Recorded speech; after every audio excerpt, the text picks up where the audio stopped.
Welcome to Mrs. C and Me, where real talk meets research and every episode is packed with heart, humor, and hope. I'm your host, Mrs. C, a neurodivergent school counselor with 2 master's degrees and a deep passion for changing lives through the power of understanding ADHD. This is your go-to space for research-backed insights, emotional truths, and fun, relatable conversations that will help you feel less alone and more empowered. Whether you're a parent who's feeling stuck, a teacher looking for connection, or just someone trying to better understand the ADHD brain, you're in the right place. Let's laugh, maybe cry a little, and most of all, take action that supports our amazing neurodivergent kids. Because when we understand them, we can truly empower them and help them show the world their sparkle.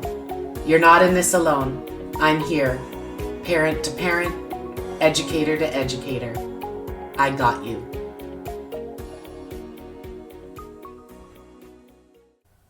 The ADHD puzzle, connecting genetics, environment, and the classroom. As a neurodivergent school counselor and someone who understands ADHD from the inside out, I have seen firsthand how complex and deeply misunderstood this condition still is.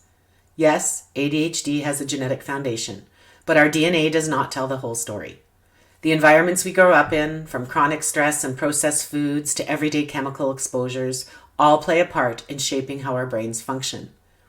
These influences don't just trigger ADHD symptoms, they actively alter how our brains regulate attention, emotion, and behavior. Over the past few decades, understanding of ADHD has evolved significantly, from viewing it as simply hyperactivity to inattention to challenges with executive function. Today, the most compelling research tells us that ADHD is fundamentally about self-regulation, our brain's ability to manage impulses, focus, shift gears, and respond appropriately to situations. And while that sounds daunting, it is also empowering, because if environment can worsen symptoms, it also means that there's real potential to support and improve them. This isn't just theory for me. It's part of how I work with students every day and why I believe real change in our school systems is possible. Let's explore what's really going on with ADHD and how we can use it to understand and create positive change. ADHD, from genetics to epigenetics, a school counselor's lens. As someone who not only supports neurodivergent students but is neurodivergent myself, I've watched science evolve beyond the old blame the genes model of ADHD. Yes, there's a genetic component. I see it in families all the time. But our biology isn't destiny. The latest science points to something far more dynamic and hopeful: epigenetics. Epigenetics explains how life experiences like chronic stress, diet, exposure to toxins, or supportive environments can actually leave lasting marks on our DNA, influencing how our genes express themselves. These changes don't alter the genetic code itself, but they do change how the code is read and acted upon by the body and brain. In practical terms, a child might inherit a genetic predisposition towards ADHD, but whether and how that shows up can depend heavily on their environment. I often explain it to parents and students like this. The genes may load the gun, but the environment pulls or doesn't pull the trigger. This model gives a powerful tool not just to understand ADHD, but to improve how we support and intervene. When I guide families navigating a new diagnosis, I remind them that environment plays a huge role in how ADHD presents. I encourage parents to seek out a nutrition specialist to help provide their child with more nutrient-rich diets. I suggest that they try less exposure to synthetic additives, regular movement, and emotional safety. I'm not just offering feel-good advice. I'm helping shift how a child's brain develops and regulates itself over time. As the research backs this up, from BPA exposure to omega-3 supplementation, we're seeing again and again that what surrounds a child matters just as much, if not more, than their inherited traits. Dr. Gabor Mate's book, Scattered Minds, has a similar message, but is more focused on the effect trauma has on the development of ADHD. His thoughts are a bit controversial, but I still recommend the read as there's lots of validity in his work. ADHD research on causes and what actually helps. As someone who supports families living with ADHD, I'm deeply encouraged by what recent research is showing us. ADHD isn't a fixed sentence handed down by our genes. In fact, many of the things that activate or intensify ADHD symptoms, from poor nutrition to environmental toxins to chronic stress, can be countered with accessible, lifestyle-based strategies. And this science isn't just theoretical anymore.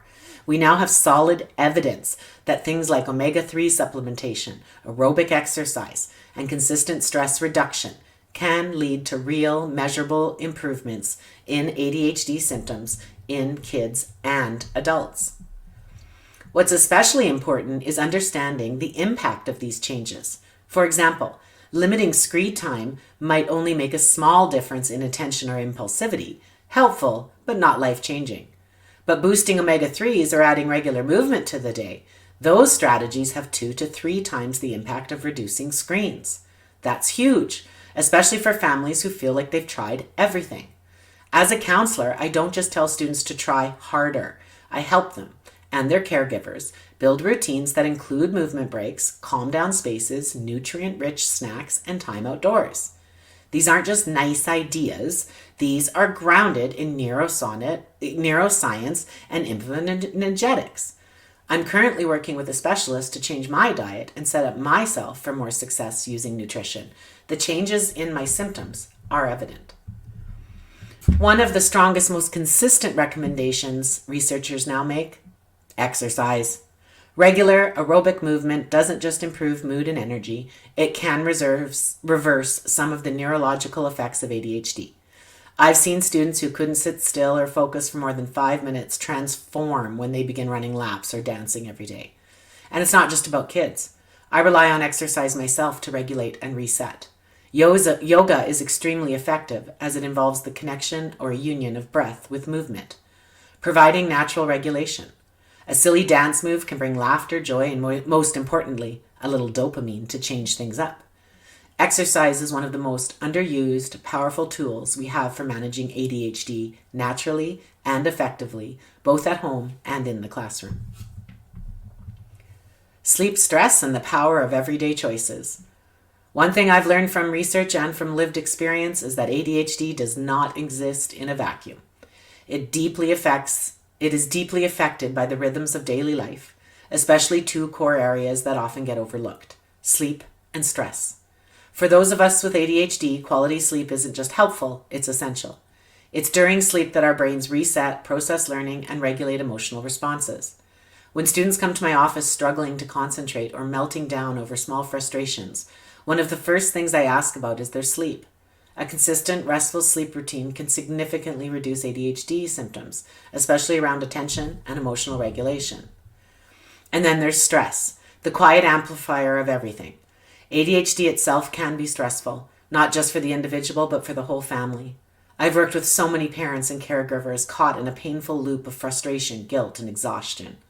The truth is, unmanaged stress, whether in children or adults, can actually worsen ADHD symptoms by triggering negative epigenetic changes in the brain. But the good news is, just as powerful, learning to manage stress through mindfulness, self-care, and movement, or even therapy, can protect the brain and improve function over time. For some of my students, it's as simple as learning deep breathing or having a quiet, safe space to regroup. For others, it's family therapy or a new morning routine, small steps, big shifts. The science is catching up with what many of us already knew to be true. Lifestyle changes matter, and not in a vague wellness blog kind of way. We now have growing, credible evidence that simple daily actions like getting better sleep, eating brain-supportive foods, and managing stress can literally change our genes, how our genes express themselves. ADHD may be written into our biology, but that doesn't mean we're stuck struggling. Our choices and environments can rewrite the story. As I am in the process of creating my first course for my Tada education series, I'm excited about what it'll offer to new to ADHD and how to address it, live with it, thrive with it. Stay tuned. Thanks for joining me on Mrs. C and Me, where heart meets science and every story reminds us our neurodivergent kids aren't broken, they're brilliant. I hope you leave today feeling seen, supported, and maybe even smiling. If it did, please share this with a fellow parent, teacher, or friend who needs to hear it too, because we are all in this together. The journey with ADHD isn't always easy, but it's full of potential, progress, and sparkle, and you don't have to walk it alone. So until next time, keep showing up, keep learning, and keep believing in your amazing kid and in yourself. From one educator to another, I got you. From one parent to another, I got you. Because when we understand them, we empower them. And when we empower them, they shine.